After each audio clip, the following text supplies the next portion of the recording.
Eh ben, j'aurais pas cru ça possible une mauvaise fois pareille. Non mais arrêtez de me prendre de haut comme ça. Bon allez, trêve de plaisanterie. Je vais vous faire une petite séance de questions-réponses.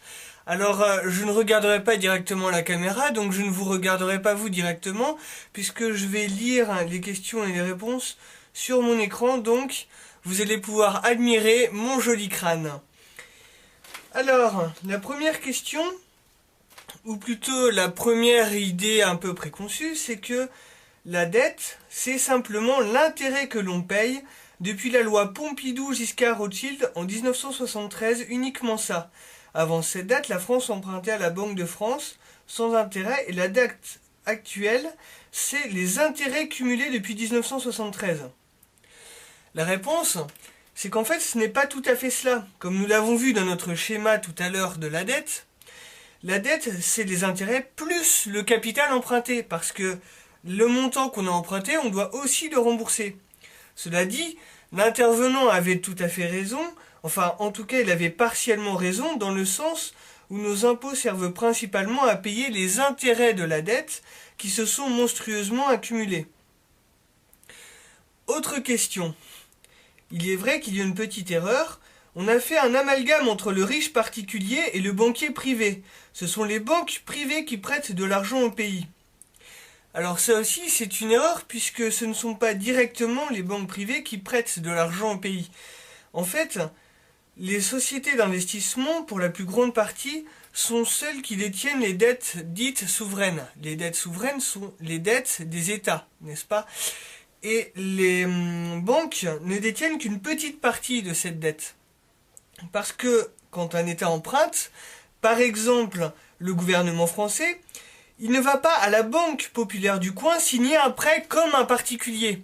En fait, l'État réalise ce qu'on appelle une émission de prêt sous forme de titres financiers, c'est-à-dire, ça peut être des bons au trésor, des obligations d'État, etc.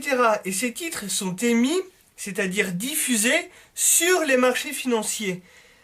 Donc la banque ne sert cette fois-ci que d'intermédiaire. La banque va réaliser l'opération pour l'État, mais ça ne va pas forcément être elle qui va acheter l'emprunt. Bien sûr, une fois sur les marchés, les banques en profitent, elles achètent une partie de cet emprunt, une partie de ces titres financiers.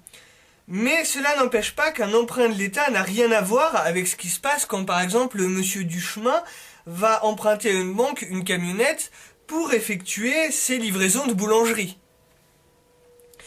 Autre question, je cite donc, à nuancer tout de même, l'inflation du début des années 80 fut la directe conséquence des emprunts sans contrôle des années 70 auprès de la Banque de France.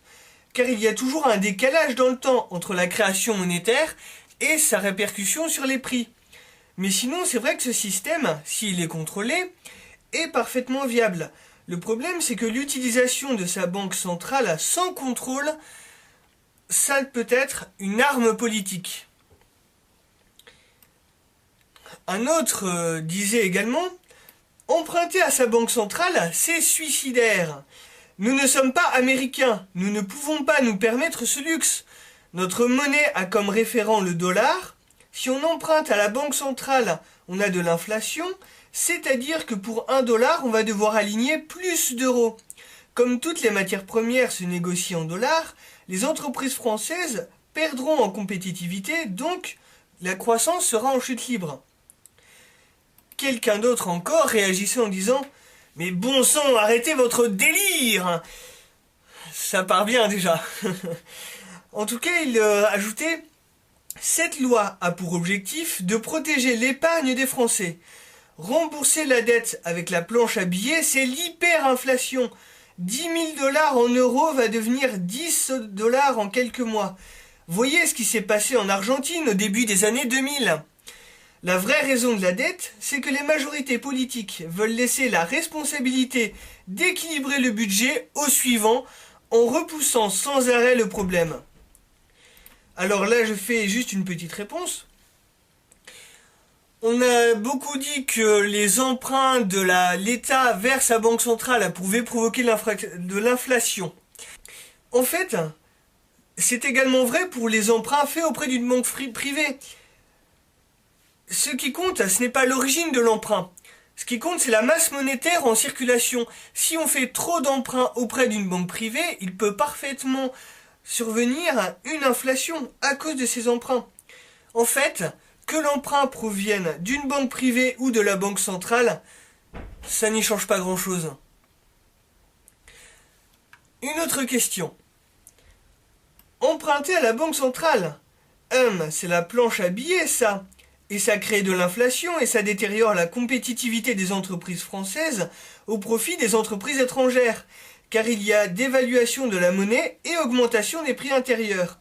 La meilleure solution pour contrôler sa dette, c'est que l'État émette des bons du Trésor, mais que ceux-ci soient achetés par les locaux, les ressortissants français de préférence. En fait, comme nous l'avons vu tout à l'heure, quand il y a émission de titres d'emprunt souverain, ils sont diffusés sur les marchés financiers.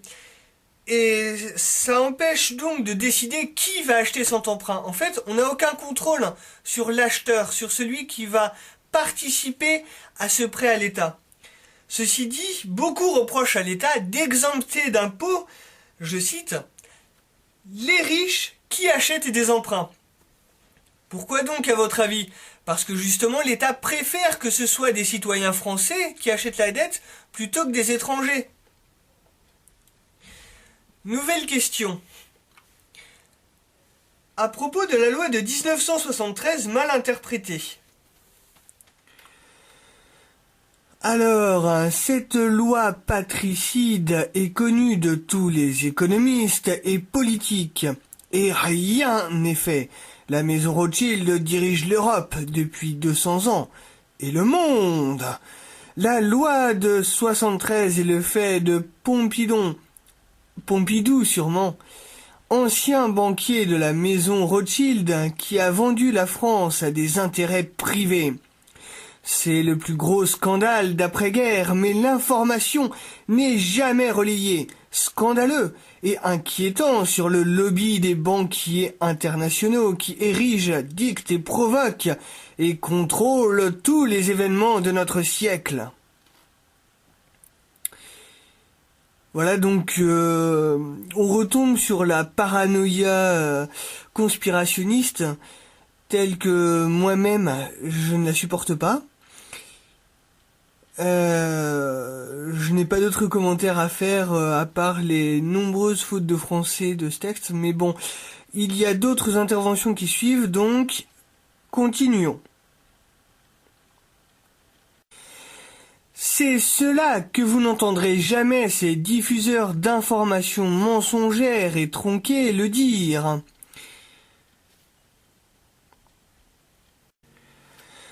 Alors, nous avons là la réponse d'un internaute, ce n'est pas moi qui ai écrit ce passage, mais néanmoins je suis tout à fait d'accord avec lui.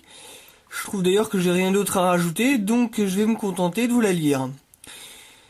Donc cette réponse, voyons, ce serait parce que Pompidou, dans la foulée de De Gaulle, qui combattait déjà la tendance étatique française à la dilapidation et aux dévaluations, a rendu exprès plus difficile à l'État français d'emprunter, en lui interdisant de faire tourner la planche à billets, qu'on emprunte des montagnes depuis. Bon, la fin n'est pas très flatteuse. Néanmoins, je suis d'accord avec cette réponse.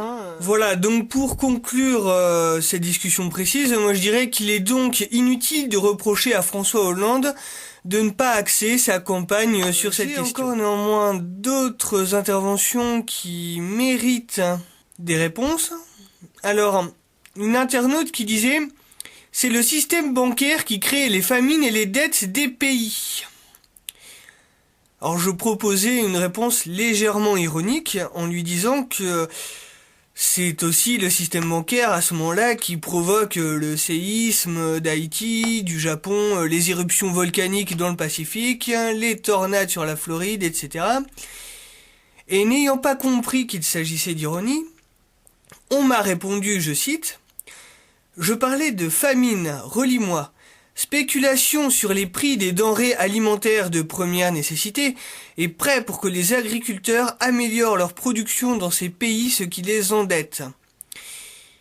Alors, déjà, c'est pas les banques qui spéculent sur les prix des denrées alimentaires de première nécessité. Il y a des sociétés d'investissement, il y a des gens qui misent en bourse, qui s'appellent des spéculateurs, qui eux, effectivement, gagnent leur vie comme ça, mais les banques en général ont autre chose à faire que de spéculer sur des denrées alimentaires. Voilà. Toujours est-il que voilà, moi j'avais répondu que là, c'est du résumé de résumé. Je veux dire, on a l'impression que la situation est pas un poil plus compliquée, quoi. Déjà, il y a une contradiction quand on parle de prêts pour que les agriculteurs, améliorent leur production. Selon moi, ça ne crée pas la famine justement, puisque plus de blé ou de riz récolté, si la production s'améliore, c'est pas synonyme de famine selon moi. C'est plutôt synonyme de plus de nourriture sur le marché. Ce qui crée la famine, en revanche, ce serait plutôt les industriels de l'agroalimentaire qui font pression pour acheter la matière première au prix les plus minables possibles. Et c'est ça qui met des agriculteurs en difficulté, voire qui les met sur la paille, pour certains. Faut aussi savoir que l'agriculture est en surproduction actuellement. Moi, j'ai d'ailleurs pu assister aux dernières manifs où des agriculteurs de ma région ont bloqué une rue et ont écrasé plusieurs tonnes de pommes de terre, de tomates et autres légumes en leur roulant dessus avec des tracteurs. Donc il y a des parties du monde où il y a des famines, il y a des parties du monde où par contre on a trop de produits et on n'arrive pas à les écouler. Et on ne peut pas reprocher cette situation aux banques. C'est pas les banques qui vont envoyer des camions réfrigérés apporter la bouffe à l'autre bout du monde. C'est pas leur rôle, je veux dire. Voilà, les banques, c'est pas Mère Teresa. On peut le leur reprocher, mais toujours est-il qu'elles sont pas là pour ça. Dans tout ça, en tout cas, faudra qu'on m'explique en quoi le banquier est l'ennemi de l'agriculteur, hein, parce qu'en lui prêtant de l'argent, il lui permet plutôt d'améliorer ses conditions de production. Bon, je reconnais qu'après ça l'endette, mais l'agriculteur qui a choisi d'emprunter auprès d'un banquier, c'est l'agriculteur qui a choisi de s'endetter. Le banquier, lui, il ne fait que permettre à l'agriculteur de se financer. Voilà, une autre internaute avait écrit, je cite, « Où veulent-ils en venir ? Nous enlever tous nos droits si nous nous laissons faire. Nos gouvernements obéissent au Bilderberg des Rockefeller présidents. Alors, mettre un gouvernement mondial reconnu au-dessus de tous les gouvernements actuels et faire de nous des esclaves, ça a déjà commencé avec le chômage et le travail qui se dégrade. La solution, sortir du système en s'autogérant.